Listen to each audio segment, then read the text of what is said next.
Hello, Suris. Hey, Suris, what the fuck is up with Matt Dillahunty? Do you want to come on real quick? I would love to pick your brain about this. If you're not, maybe you're tired and you want to go home. Maybe you want to sleep. What the fuck is going on? Sure. What?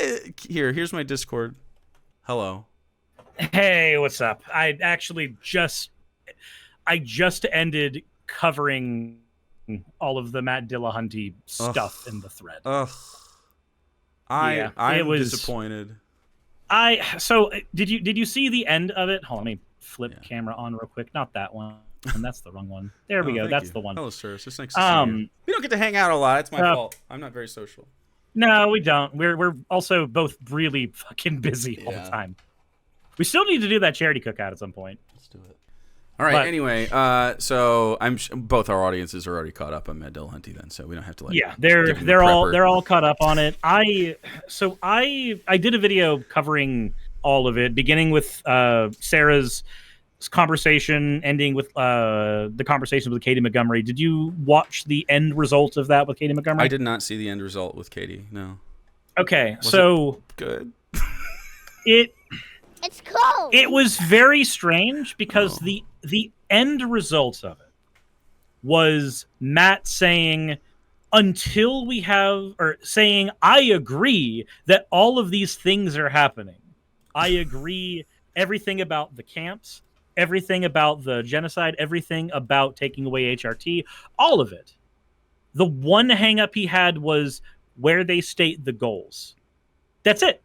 And he's being a philosophy bro he's being a philosophy on like bro. a very specific piece of language in there that's like, well, technically you can't know their intent, so I can't say that they want harm. No, and my entire thing going on that was going, Matt, I have a question. The slippery slope fallacy is necessarily when you say A and B have happened, so Z will happen. Yeah. It's not when you say Z is reasonable. It's not when you say Z is likely. And it's most certainly not when you say C and D are likely. It's when you go further down the road. It's like when somebody goes, yes, we let the gay people in, therefore the bestiality will happen. It's that's the slippery slope. It's like the gay marriage caused hurricanes. That's the slippery slope shit. Yeah, that's the slipperiest slope. But like, where you are, they say they want to eradicate transgender people and criminalize them and consider them explicitly pornographic and pedophilic, and they want to criminalize that. It's not hyperbolic to say they want to imprison trans people. Also, these are the things that I pointed out were many of these organizations sell kill all pedophile t-shirts, kill your local pedophile t-shirt. Okay, cool. So we accept that they make money off of an idea that, while really dumb, is still an idea that they ostensibly subscribe to. 100%. That's a reasonable take. Yeah. Okay, if we accept that they want to kill all pedophiles, plenty of Republicans try to bring in legislation for killing, like bringing the death penalty back, killing pedophiles. Like they try to do that. Cool. We accept that. Mm-hmm. And now we have here them labeling trans people as pedophiles. Exactly.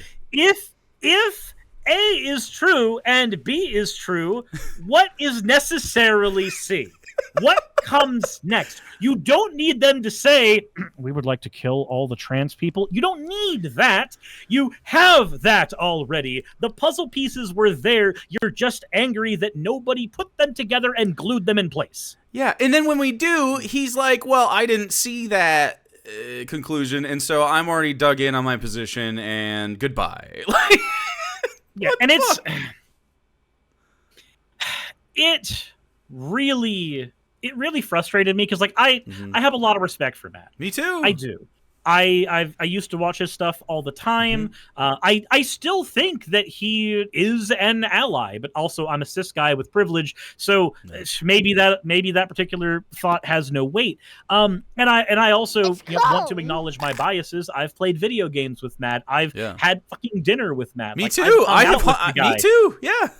So like giving those biases there, I'm not trying to say this from the position of like a content farmer on the internet that needs to see drama so they can make the next video.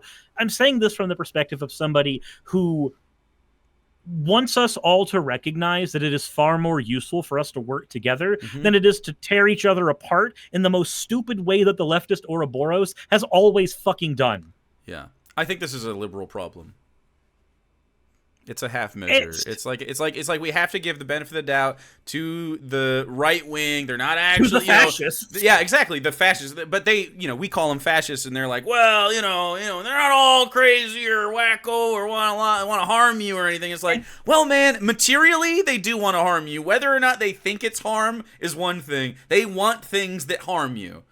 It's like there was also a part in that thread. It was a part where he was talking with Katie, where Matt acknowledged that right-wing people know that things like conversion therapy cause harm. That's what he blocked me for, though. What the fuck? Yeah, it's a frustrating exchange. How can you agree to that after blocking me? Okay. And instead of getting involved in that particular fight on Twitter, I thought it would be far more useful to do a video showing like, hey, here's where this began. Here's where the hiccup was. Here's where Matt acknowledges that's where the hiccup was. Don't fucking do this. If one of the people who is most known in our space for debating people and exchanging ideas, if that person falls for this pedantic bullshit, anybody can. That's part of it. Maybe don't fall for the pedantic bullshit. Yeah. Big time. It feels like he dug in, got stubborn, and then also like I don't know. It felt like he just it's just stubbornness and anger. It felt like when he hangs up on Theus on the fucking call-in. It was weird. It did feel a lot like that, and it's annoying too because there's another content creator who they're not a content creator anymore. They used to be years ago. That I guess I could name here. It long since matters. But this is the same shit that happened with Godless Iowan. I don't know if you ever interacted with them. I think a little bit. Years ago, they started getting more popular and started making friends with like me and Logic and a bunch of other content creators and Essence of Thought. And there's where the hang up is, where EOT became involved.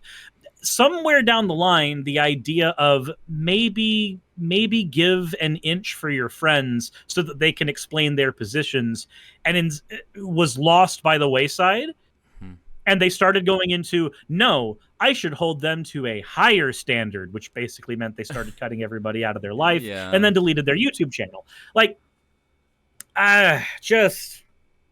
it's frustrating because I watched that happen there. And I know that's not going to be the same thing happening with Dillahunty because he's much larger. There's not as many friends to cut out, as it were, in this particular scenario. But it's frustrating to have seen it once and then watch it again here. Yeah. And it's all people I fucking know.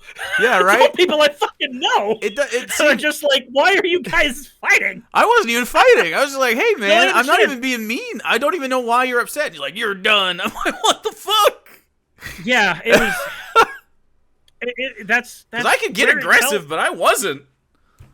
That's why the whole thing felt super weird. And I don't think I've seen a like on any of his shit. That's crazy. I thought there would be a little pushback. I thought it'd be a little lib farm, but like, no, not really. It was frustrating. I was also frustrated because like ostensibly Matt and I are in a very similar position where this is concerned. People who are somewhere on the spectrum of the left, people who have partners who are trans, who would be directly affected by all of the shit that would go down with Project 2025 and everything. I'm only 73 pages into Project 2025 because it's so exhausting to read. Yeah. I've been reading it on stream for my fucking viewers, but it's a thick boy. Yeah.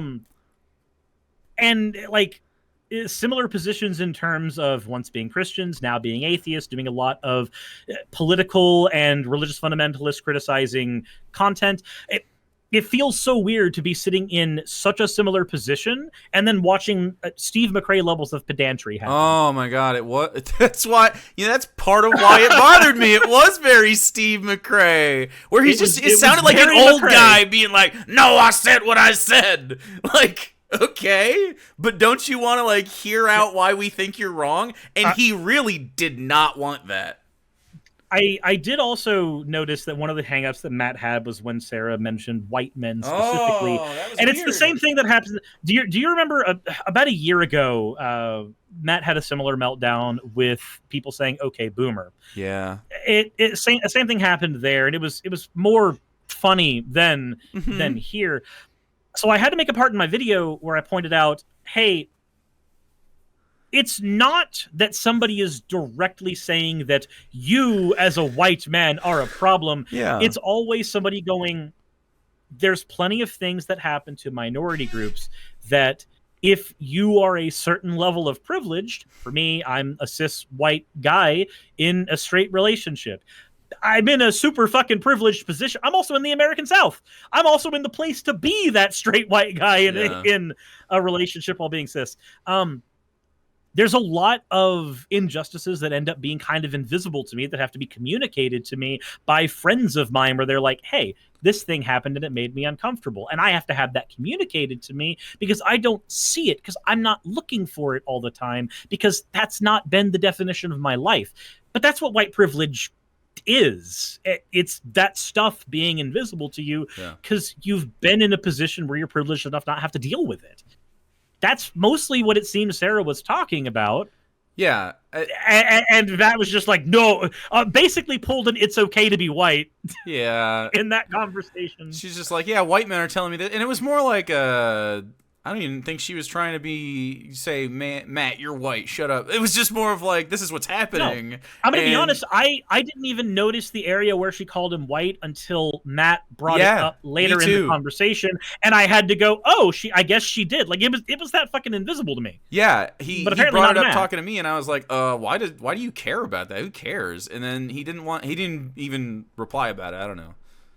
It was weird. It just, yeah, it's like old man yells at the kids on his lawn to stop being so woke. Yeah, and like on the Trump, because I see Sarah in the chat. Yeah. On the Trump nearly dying thing, I made when I did the video on that, I specifically brought up a shit ton of political advertisements that were very violent, and moments where moments of the GOP were saying stuff like, "Some people have to be killed," and I'm tired of not saying it. They were gonna hang Mike Pence, man. Like, are you telling me that I have to take the high road on this? Is that what we're doing? Because I'm done taking the high road on people who want my girlfriend dead. That's kind of where I'm at. Yeah, absolutely. And it's like, you know, it's just the Democrat thing where the Republicans don't play by the rules and they win because of it, and then Democrats go, well, that's not the rules, we're gonna play by the rules and win anyway, and then they keep losing.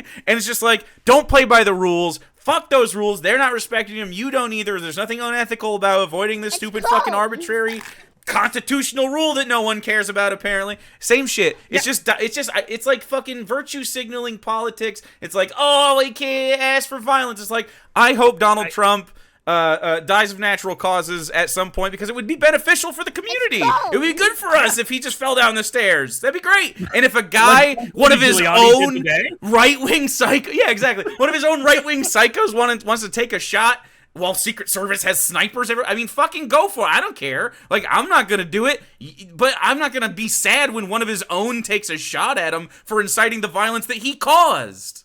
No, like, so I live in District 14 in Georgia. I've made it very public. I live in Marjorie Taylor Greene's district. I'm in her fucking backyard, basically. I would not bat an eye if the woman just died tomorrow. Right. And I don't have a problem saying that, because this is a woman who, again, wants to rip away the human rights of somebody that I love more than anything in the world. Yeah. I feel like if it were a parent and a child was at risk and somebody was threatening taking away that child's rights to something important for their life, trans healthcare, for instance, trans healthcare, but we could make it apply to normies, right? We can make it insulin. We can make it something that like type 1 diabetes, right? We can make it insulin. We can make it something that every normie parent can understand really quick if we're super paranoid about optics. Okay, cool. every parent in that situation would do anything to keep, any good parent would do anything to keep their child alive, happy, and healthy. Yeah. I'm not doing anything different, and I think most people who have friends, family, loved ones of any variety who are trans or gay and are at threat, none of us are doing anything differently than a parent would in that situation. We're accepting that there is somebody that we love who is at threat, and we want to do whatever it takes to keep them safe. And it turns out getting the politician who is trying to rip away their rights out of office is one of those things. Uh-huh. And there's something to be said for humans being animals and applying selection pressure to ourselves at times. It just has happened. It's anthropological. It's a natural process. And I don't see anything wrong with a little bit of justified rage every once in a while. It's also important to, like, when people get angry about protests being done the wrong way, riots breaking out. That's tone policing. That's actually tone policing. I want to agree with them wholeheartedly, and then I remember that Stonewall was a violent riot. Yeah. And it directly led to the conversations about gay marriage that we ended up having during the Obama administration. So we've been conditioned by a state that uses violence against its population, especially its minority populations, since its inception.